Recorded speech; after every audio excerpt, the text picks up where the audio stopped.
And last but not least in our induction list today, certainly the fastest, The Rock.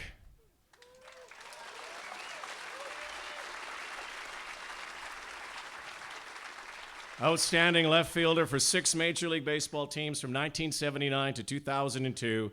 Best known for his 13 seasons with Les Expos.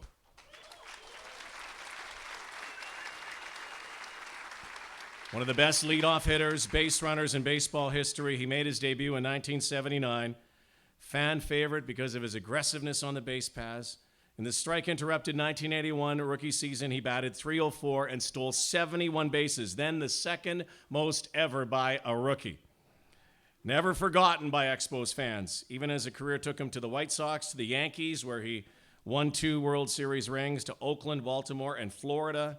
Championship again. On October 3rd, the Expos traded Raines to the Baltimore Orioles, permitting him to play a Major League game with his son, Little Rock, Rock Jr.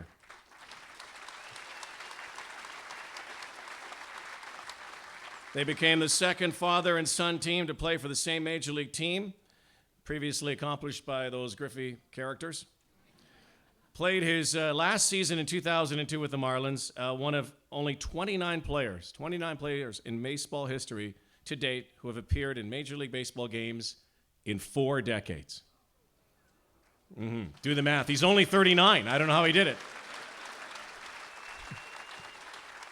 23-year career, 294 career batting average, 385 on base, 988 fielding percentage, stole at least 70 bases in each of his first full 6 seasons, led National League in stolen bases each season from 1981 to 84, career high of 90 steals in 1983, number 4 on the all-time list.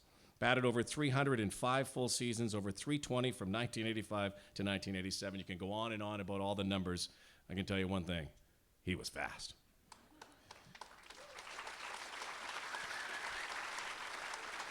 All-star in 7 consecutive seasons. Named the most valuable player of the 1987 All-Star Game. In 81, the Sporting News named Raines the National League Rookie of the Year. One of the greatest tributes is when your number is retired. The Montreal Expos retired his number 30.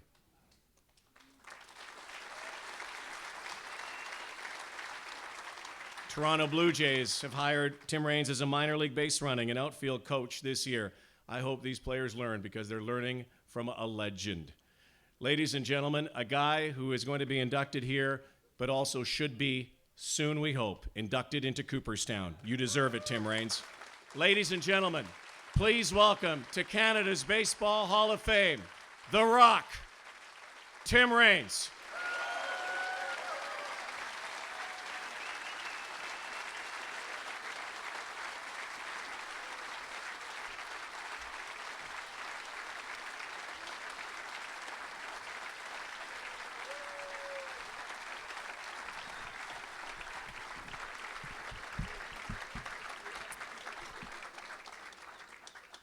Unlike George, I'm only going to be here a few minutes. He told me it was going to be a short time, but that was about 15, 20 minutes. You said about 5. First of all, I want to thank the Hall of Fame committee for this.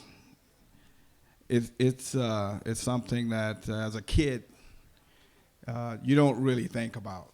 You know, when you're a kid, you think about playing. For me, I thought about playing a lot of things. If it was baseball, it was football, it was basketball, it was running track, something that I just enjoyed doing something outside. I want to thank my parents, first of all, for, one, we had a big family. I was a family of 7, 5 boys and 2 girls. I was next to the youngest among the boys. So for those who've had big families, was a part of big families, you know what I mean when you're the youngest, or one of the youngest, and you have like 3 older brothers. Got beat up quite a bit. So you learn how to protect yourself outside the household. Inside, you didn't have a chance. But I like to thank my brothers, my parents. I mean, my mother was the biggest supporter. I mean, my father had to go to work every day, to try to take care of a big family like that was very, very tough, especially back in those days, in the early 50s and 60s. I owe a lot of my career to my mother. My father played baseball, semi-pro baseball, not professionally, but semi-pro baseball.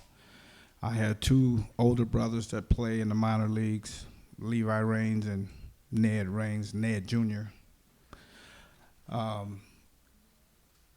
To me, as a kid, those guys taught me how to play the game.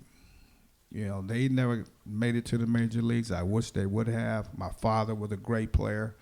Never got an opportunity to play professionally, but I remember when I got drafted by the Expos in '77, I promised my dad I was going to make it to the majors for him.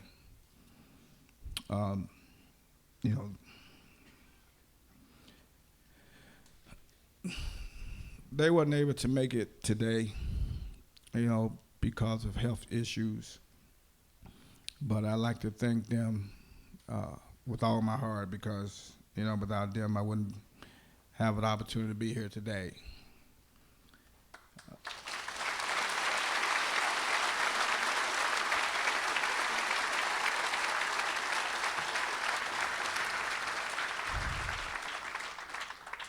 George, I thought I was going to be short, but I don't think this is going to happen either.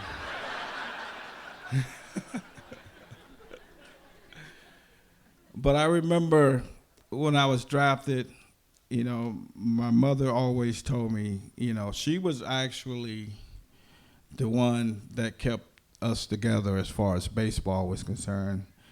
She was the one that took us to practice. She was the one that went to all the football games. She was the one that took us to all the basketball games.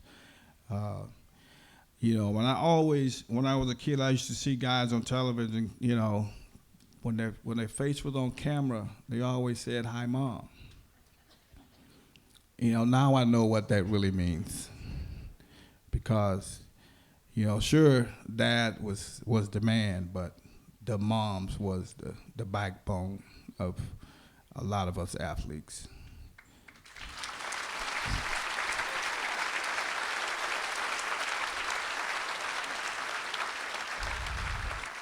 I want to also thank Mr. Jim Fanning over there because he was one of the first guys when I was drafted. Took interest in me. I was drafted in the fifth round in '77. I was the first player, non-pitcher, drafted in that draft. We drafted 4 pitchers ahead of me, and then I was the first player drafted. So to me, I felt like I was the number 1 pick.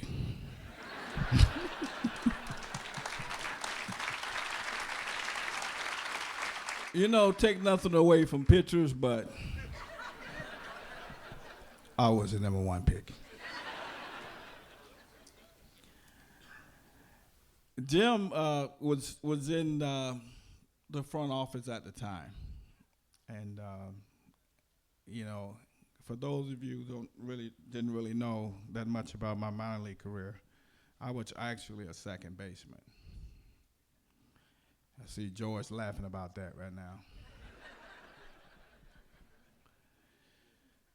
I played second in the Dominican Republic too, so you stop laughing. We actually won the championship that year with me at second base. And that was the last time I played second base. I went on from the Dominican Republic playing second base to spring training the next year, '81. I moved to the outfield for the first time in my professional career. That was the beginning, I felt, of the best thing that ever happened to me. Not because I didn't feel like I could have been a decent second baseman, but people don't realize how much, as a leadoff guy, the importance of your offense. And in the big leagues, your defense plays a big role in your participation. So for me, I felt like it would have been a lot harder for me as a total player playing second base and leading off and doing the things that I wanted to do as a leadoff guy. It made a lot better sense for me to be in the outfield where I feel like I can run. Like the one thing that Jim Fanning always said to me, he always say, "Run, Timmy, run." And by the way, he's the only guy I know in professional baseball calls me Timmy. And get away with it.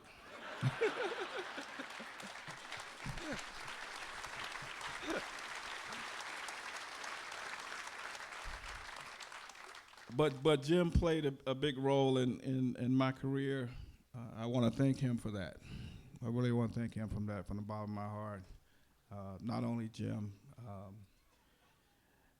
the Expos organization, and most of all, the fans in Montreal. Give yourselves a hand, the fans in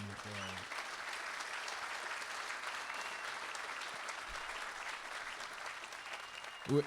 Without the fans and the support that they gave me, it was something special to me. I mean, being from a small town, a football town, when you play sports in Sanford, football was the game. I mean, when you went to a football game in high school in Sanford, Florida, you would see maybe 15, 16,000 people at a high school football game. When you went to a baseball game, you might have seen 2 or 3 parents,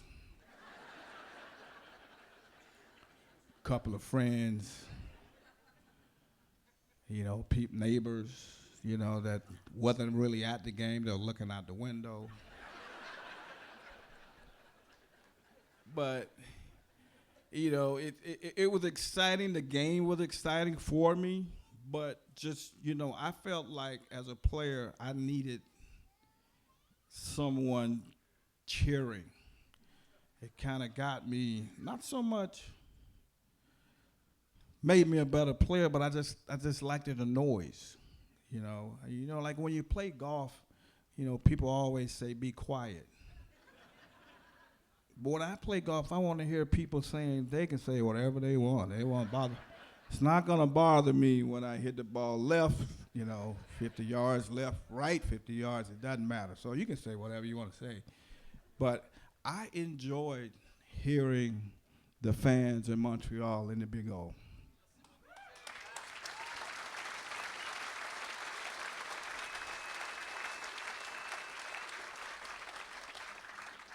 And the more they cheered, the more I wanted to do more. It was like I get on base, and they knew it was just a matter of time before I'd probably be at third base. And then a matter of time before I'd be coming across home plate because, Andre Dawson, Gary Carter, Ellis Valentine would drive me in. A lot of people think, I was that guy that wanted to be known as a guy that stole a lot of bases. It wasn't really like that. I stole bases to win games, and that was the thing that I did to help my ball club. I didn't steal bases to get recognition. The stolen base really didn't mean anything but to an individual. But that run scored meant something to the team.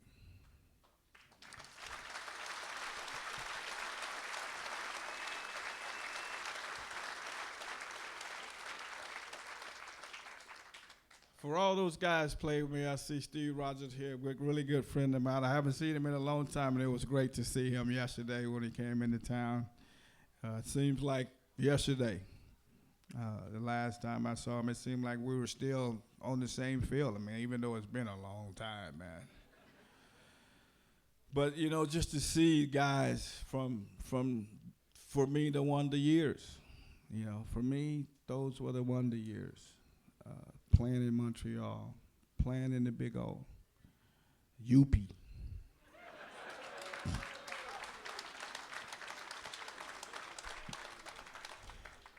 Youpie was the only person that got more publicity than I did.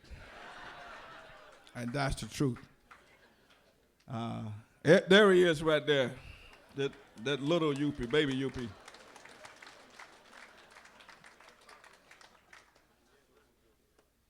I didn't think I was going to be up here that long, but I guess I'm feeling like George now. When I first got up here, I was a little nervous, but now I'm starting to loosen up a little bit.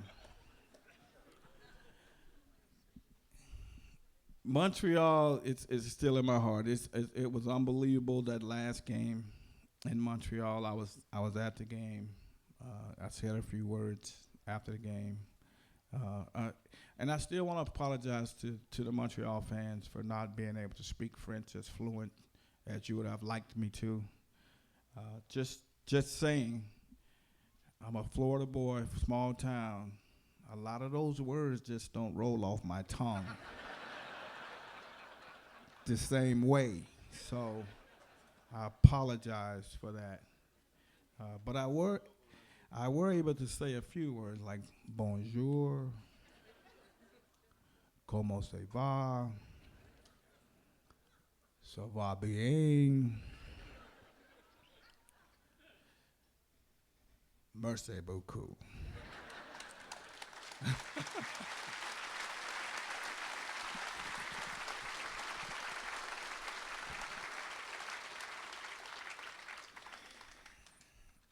Well, it's about to wear off right now, but I just, a few other people I want to thank. My family wasn't able to come to be at these festivities because, for those who don't know, I have twin daughters that will be 3 in September. The reason why they're not here today is because they got a little ill right before I had to get on a flight here, and they weren't able to come here. They're not feeling real good about not being here today, and I just want to thank my wife, one, who is Canadian.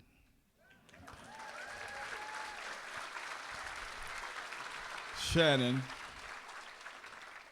My two girls, twin girls, Amelie and Ava. I think maybe that might be the first major league players to play in the major leagues. First girls to ever play in the major leagues, seriously. Just kidding. But they are two little things, man, that I wouldn't say keeping me young, but I don't get much sleep when I'm home. But they are adorable. And closing, I think I've been up here long enough. It was a great ride, The one thing that I remember the most about Montreal is my second stint in Montreal.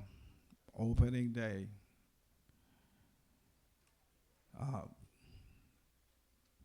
2001. Montreal gave me a standing ovation for like 5 or 6 minutes. The longest ovation I ever got in my career. And they stayed there for a whole at-bat. And here I was, into the crowd, one, but trying to hit at the same time. It got so loud and so noisy. The pitcher that I forget who was pitching. I'm not sure who was pitching, but it couldn't throw me a strike.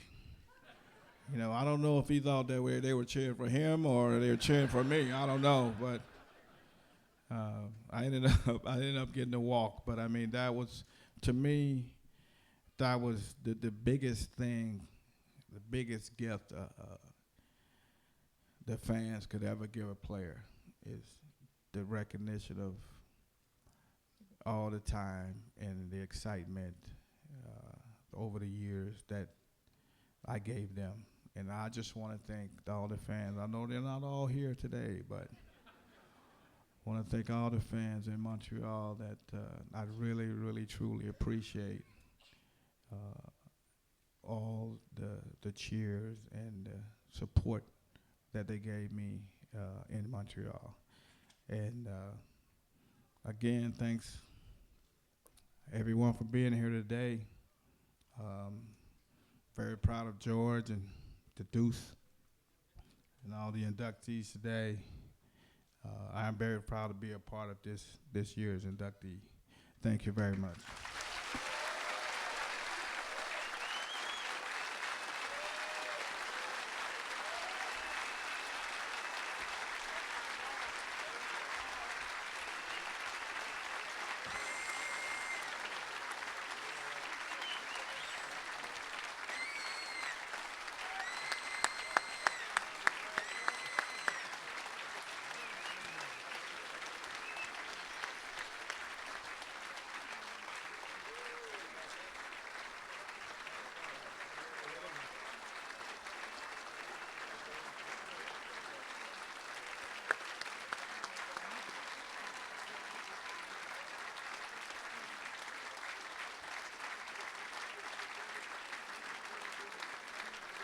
One of the greatest to ever play the game in Canada, The Rock, Tim Raines.